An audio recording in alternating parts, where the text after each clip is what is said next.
નમસ્તે સ્ટુડન્ટ્સ. ચલો સ્ટુડન્ટ્સ, આપણે આગળ ગુજરાતીમાંથી સંસ્કૃતમાં રૂપાંતર લેતા હતા ને, તો એમાં 16મા નંબરનું વાક્ય આપણે જોઈએ. આપ અહીં ખરેખર કલ્યાણ રૂપ છો. તમે ખરેખર એ કલ્યાણ રૂપ છો, એમ કે આવું વાક્ય જે છે ને એ ઘટોત્કચ ધૃતરાષ્ટ્રને કહે છે. આપણે પાઠ આવે છે હા ને, તો ઘટોત્કચ ધૃતરાષ્ટ્રને બોલી રહ્યો છે, મતલબ સાંભળનાર સામે ધૃતરાષ્ટ્ર એક જ છે, એક વચન છે, પણ એ માનવાચક શબ્દ આપ બોલે છે. તો સામેના માણસને સાંભળવા માટેના શબ્દો આપણે માનવાચક શબ્દ બોલીએ ને તો આપ પણ બોલીએ, સામે તમે પણ બોલતા હોઈએ છીએ હે ને. તો એક વચન તરીકે આપણે લેવાનું આવે ત્યારે ધ્યાન રાખવાનું. જુઓ, આપ માટે એ ભવત લખેલો છે, તો આપણે ભવતનું રૂપ લેવાનું થશે હા ને. તો ભવતનું રૂપ લેવાનું થશે તો અહીંયા જુઓ, તુના અર્થમાં છે ભવાન, અને જો અહીંયા ભવત ના આપેલું આવે એના બદલે જો યુષ્મદ આપેલું આવે તો તમારે ત્વમ લેવાય હા ને. તો અહીંયા આપણે શું લખીશું? ભવતના જગ્યાએ આપ પ્રમાણે લઈશું ભવાન. એક વચન છે ને એટલા માટે હા. જો સાંભળનાર બહુવચન હોત તો આપણે ભવંતઃ લેત. ઓકે. હવે પછી અહીં માટેનું શું થશે? અત્ર. અત્ર એટલે અહીં. ખરેખર માટે ખલું આપેલો જ છે, ખલું. અને કલ્યાણ જે છે, કલ્યાણ અકારાંત છે, તો અકારાંત પ્રમાણે આપણે રામઃ, તો અહીંયા લઈશું આપણે કલ્યાણ. પાછળ ઊભી લીટી કરી દેવાની, એટલે એનો મતલબ થઈ ગયો વાક્યનો એન્ડ આવી ગયો. ઓકે સ્ટુડન્ટ, જોયું ને તમે?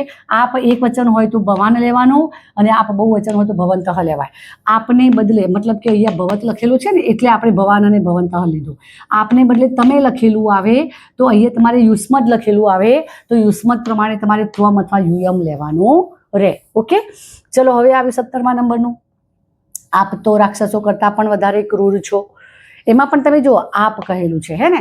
હવે આ વાક્ય પણ ઘટોત્કચ દુર્યોધન અને એના સાથીઓને બધાને કહે છે, મતલબ કે બહુવચન છે સાંભળવાવાળા. દુર્યોધન, દુશાસન, શકુનિ એવા બધા બેઠેલા છે અને એ લોકોને આ બોલે છે ઘટોત્કચ, બરોબર ને. મતલબ થયો કે સાંભળનાર બહુવચન શબ્દ છે, સાંભળનાર બહુવચન છે એટલે આપ માટે જો અહીંયા ભવત જ લખેલું છે હે ને, તો બહુવચન સાંભળનાર હોય તો આપણે હવે ભવાન ના લેવાય. કયું લેવાશે? ભવંતઃ લેવાશે. તો આપણે અહીંયા ભવંતઃ લખીશું, ભવંતઃ.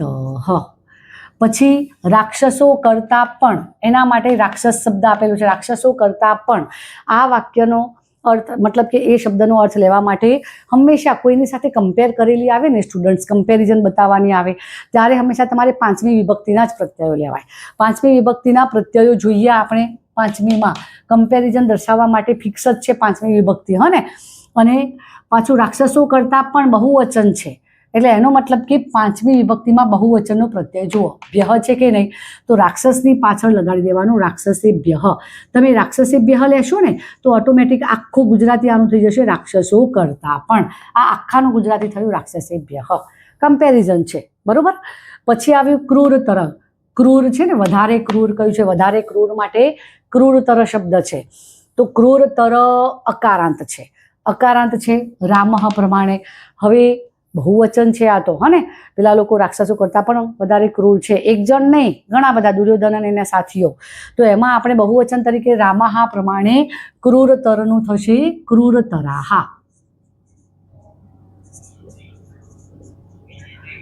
ક્રૂરતરાહ. હવે અસ છે, તો અસનું આપણે તમને કહેલું છે કે ભાઈ એક વચન હોય તો અસ્તિ, બે હોય તો સ્તઃ, વધારે હોય તો સંતિ. તો આ તો બહુવચનની વાતો છે, તો અસ્તુ થઈ જશે સંતિ. ચલો, વાક્ય પતી ગયું. હવે આપણે આવ્યા 18મા નંબરનું વાક્ય, સંદેશ લઈને જતા રહો. આ વાક્ય જે છે એ દુર્યોધન ઘટોત્કચને કહે છે. ઘટોત્કચ વધારે પડતું બોલે છે ને કે ભાઈ તમે તો રાક્ષસો કરતા ક્રૂર છો, અને એ બધું ઘણું બધું બોલે છે, એ લોકોને ઠપકારૂપ. એટલે પછી પેલો દુર્યોધન જે છે એ કહે છે કે ભાઈ તમે સંદેશાવાહક બનીને આવ્યા છો ને, તો સંદેશો લઈને જાઓ. આપણા પાઠમાં સારી રીતે આપણે ભાષાંતર જાણીએ છીએ હા ને. તો સંદેશ લઈને જાઓ, આ વાક્ય જે છે એ દુર્યોધન ઘટોત્કચને કહે છે. તો આપણે સાંભળનાર કોણ છે? ઘટોત્કચ. કહેનાર કોણ છે? દુર્યોધન. તો હવે અહીંયા લઈશું આપણે, જુઓ એક જ છે સામે, બોલનાર એક, સાંભળનાર એક. ઓકે, તો સંદેશ લઈને, તો સંદેશ લઈને, સંદેશ માટે સંદેશ શબ્દ આપેલું છે. હવે લઈને માટે શબ્દ જો ગ્રહ શબ્દ આપેલો છે હે ને, તો ગ્રહમાં ગ્રહ શબ્દને સંબંધક ભૂત કૃદંતનો પ્રત્યય લગાડો, આવું કહેલું છે. તો સંબંધક ભૂત કૃદંતના પ્રત્યયો આપણે યાદ કરવાના. કયા કયા પ્રત્યયો છે? ત્વા, ટ્વા, દ્વા, ડ્વા, ય, ત્ય, એ છે ને. તો ગ્રહની પાછળ ત્વા ટ્વા એમાંથી લગાડવાનું છે, તો ગ્રહિત્વા આવશે. હને, તો આનું આપણે ગ્રહિત્વા થશે કારણ કે સંબંધક ભૂત કૃદંત પ્રમાણે.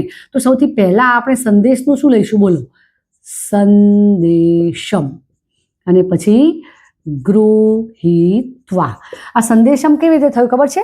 સંદેશ છે ને કર્મ છે. તમે સંદેશને લઈને જાઓ, હે ને. આપણે કહીએ ને આ મારું પર્સ લઈ જાને, પણ સાદે આમ કે મારા પર્સને લઈ જાને એમ કહીએ આપણે. એટલે સંદેશ ભલે ને નથી આપેલો, પણ કર્મના અર્થમાં છે ને, એટલા માટે સંદેશની પાછળ સંદેશની ઉપર અનુસ્વાર કર્યું છે કારણ કે પાછળ વ્યંજન છે. સંદેશમ ગૃહીત્વા. ગૃહીત્વા થયું કારણ કે સંબંધક ભૂત કૃદંતનો ત્વા પ્રત્યય લગાડ્યો. આવું લખેલું આવે ને સંભૂકૃ, તો તમારે ત્વા, ટ્વા, દ્વા, ડ્વા એમાંથી લગાડવાનું. હા, અને જો હે ભૂકૃ લખેલું આવે ને, તો હેત્વત ભૂત કૃદંતના તુમ, તુમ, ડુમ, ડુમ એવા લગાડવાના. હા ને. ચલો પછી ગમ એટલે ગચ્છ. ગચ્છનું લેવાનું, ગમનું નહીં લેવાનું. આપણે કહેલું છે અહીંયા જો અગમ હોય ને તો ગચ્છનું લેવાનું. અને આ વાક્ય આજ્ઞાર્થ છે એટલે એવું ને એવું જ મૂકી દેવાનું, ગચ્છ. આજ્ઞાર્થ વાક્યમાં ક્રિયાપદની પાછળ કશું લગાડવાનું નહીં. હને, કારણ કે જા, આવ, બેસ, ખા, આપણે ગુજરાતીમાં ક્યાં કશું લગાડીએ છીએ? હને, જાય છે એવું કહે ને ત્યારે વર્તમાનકાળના રૂપો લેવાના આપણે, કે ગચ્છતી ને એવું બધું. પણ જા એવું કહેલું હોય એટલે આજ્ઞાર્થ વાક્ય જ કહેવાય ને. આજ્ઞાર્થ વાક્યમાં કંઈ જ લાગે નહીં. એટલે ગચ્છનું ગચ્છ. ચલો 19મું આવ્યા. ના ના, આ તો ક્રમભંગ છે. તો ના ના માટે ન તો આપેલું જ છે ને. હા, ન એમના એમ લખી દો પહેલા. ન. હા, પછી આ માટે શબ્દ જુઓ, ઈદમ લખેલું છે. ઈદમનું રૂપ લેવાનું છે. આના આગળના લેક્ચરમાં મેં તમને સ્ટુડન્ટ્સ અહીંયા કહ્યું હતું, જુઓ આ માટે, હે ને. તો ઈદમ આપેલું આવે ને તો અયમ લેવાય. હને, અને એતત આપેલું આવે ને તો એશહ લેવાય. એતત વાળામાં એશહ થાય, ઈદમ વાળામાં અયમ થાય. તો આપણે ઈદમ લખેલું છે તો અહીંયા આપણે આ માટે લેવાનો અયમ. અયમ. જો મેં અયમમાં પાછળ મ લખ્યું છે સ્ટુડન્ટ્સ. કેમ મ લખ્યું? અહીંયા અક્રમ શબ્દ આવશે એટલા માટે. હા ને, છતાં તમારે જો માટે કે તો માટે શબ્દ લેવો છે, તો માટે આમાં કૌંસમાં નથી આપેલો પણ આપણે લેવો છે, તો માટે શું થશે? કૌંસમાં અહીંયા આપણે અયમમાં ઉપર મીંડું કરી દઈએ. હા, કારણ કે તો માટે આપણે તું લઈ લઈએ ને એટલા માટે. તું એટલે તો થાય. સંસ્કૃતમાં તું કહીએ ને તો ગુજરાતીમાં તો કહેવાય. ન અયમ તું. હવે ક્રમભંગ માટે અક્રમ આપેલો છે. અક્રમ, અકારાંત છે જુઓ પાછળ. કાનો માત્રા રસવેરી ગઈ નથી મને, મતલબ અક્રમ એક વચન છે. રામ પ્રમાણે લઈ લો તો શું બનશે? અક્રમઃ. 20મા નંબરનું આવ્યા. પિતામહને જોવાની આશાએ સ્વર્ગે ગયો છે. તો પિતામહને ને લાગ્યો છે, ને માટે મ લાગશે. તો લઈ લઈશું આપણે પિતામહમ. હવે દ્રશ શબ્દ છે ને, દ્રશમાં જો કૌંસમાં લખ્યું છે હેત્વર્થ કૃદંત. હેત્વર્થ કૃદંત એટલે હેત્વર્થ ભૂત કૃદંતનો પ્રત્યય લગાડવાનો. હેત્વર્થ ભૂત કૃદંતનો પ્રત્યય આપણે આખા કૃદંત જોઈ ગયેલા છે સ્ટુડન્ટ્સ આગળના લેક્ચરોમાં. હા ને, લગભગ ત્રીજો કે ચોથો લેક્ચર હશે એનો. ઓકે, તો હેત્વર્થ ભૂત કૃદંતના પ્રત્યયો કયા કયા છે? તુમ, ટુમ, ધૂમ, ઢૂમ. તો અહીંયા તુમ લગાડી દો. દ્રષ્ટુમ, ટુમ લાગશે. હા ને, દ્રષ્ટુમ. તુમ, ટુમ, ધૂમ, ઢૂમ આ શબ્દને જેવું લાગે ને એ પ્રમાણે લગાડાય. હા ને, તો પિતામહમ દ્રષ્ટુમ. હવે જો આશા, આશા એ કહેલું છે, મતલબ આશા એ એટલે આશાથી વાળું આવશે. હા, આપણે કે અમે તો આની આશાથી અહીંયા આવ્યા હતા, બાકી તો તમે કહો એમ નથી કહેતા. એટલે આશા એ અને આશાથી બંનેનો સરખો આનો ગુડ અર્થ એમાં સમાયેલો છે. એટલે આશાથી માટે કયો આવે છે? તૃતીયા વિભક્તિ. તૃતીયા વિભક્તિમાં આશા આકારાંત છે. તો અકારાંત, આકારાંત, ઈકારાંત, ઉકારાંત એવા 4 ભાગ પાડેલા છે. તો આશાની પાછળ કયો લઈશું આપણે? આશયા. અહીંયા લીધું આપણે આશયા. હા, હવે સ્વર્ગે. તો સ્વર્ગે માટે સ્વર્ગમ, સ્વર્ગમ.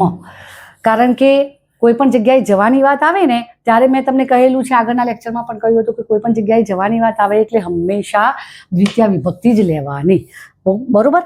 હવે ગમ ગચ્છ છે તો આના માટે આપણે અભિગત શબ્દ આવે છે. અભિગત એટલે ગયો, અને આ કર્મણી કૃદંતનો શબ્દ લીધેલો છે, અભિગત અસી. કયો શબ્દ? અસી. અસી ક્યાંથી લાવ્યા ખબર છે? આ છે માટે જુઓ અસ શબ્દ છે તો અસ છે અને તું ગયો છે. પિતામહને મળવા માટે જોવાની આશાએ તું સ્વર્ગમાં ગયો છે. પેલો અભિમન્યુ મરી જાય છે ને ત્યારે અર્જુન રડતા રડતા બોલે છે, અભિમન્યુ મરી ગયો એટલે કહે છે કે હે અભિમન્યુ, તું મને પણ તારી માતાને તારા મામાને બધાને મૂકીને, આપણે દાદાને મતલબ પાંડુ મરી ગયા હતા ને પહેલાં, તો એ પાંડુ એના દાદા થાય, અર્જુનના પિતાજી. એટલે તો અભિમન્યુને કહે તું દાદાને મળવા માટે સ્વર્ગે જતો રહ્યો, એમ કે દાદાને મળવાની આશાએ. તો એનો મતલબ થયો જતો રહ્યો છે માટે લેવાનો છે. તો છે માટે તું ગયો છે. તું માટે આપણે અહીંયા મધ્યમ પુરુષ લેવાય, કારણ કે તું એટલે તું અહીંયા આવે ને મધ્યમ પુરુષ, અને તું પ્રમાણે અહીંયા અસી લાગશે. શું લાગશે? અસી. એટલે અહીંયા આપણે અસી લીધું. હા ને, કોઈનું નામ આપેલું હોત તો આપણે અસ્તિ લેત, પણ તું માટે આવે તો સેકન્ડ પર્સન જ લેવાય. ઓકે, તો સ્ટુડન્ટ્સ તમે સ્ક્રીનશોટ લઈ લેશો જરા.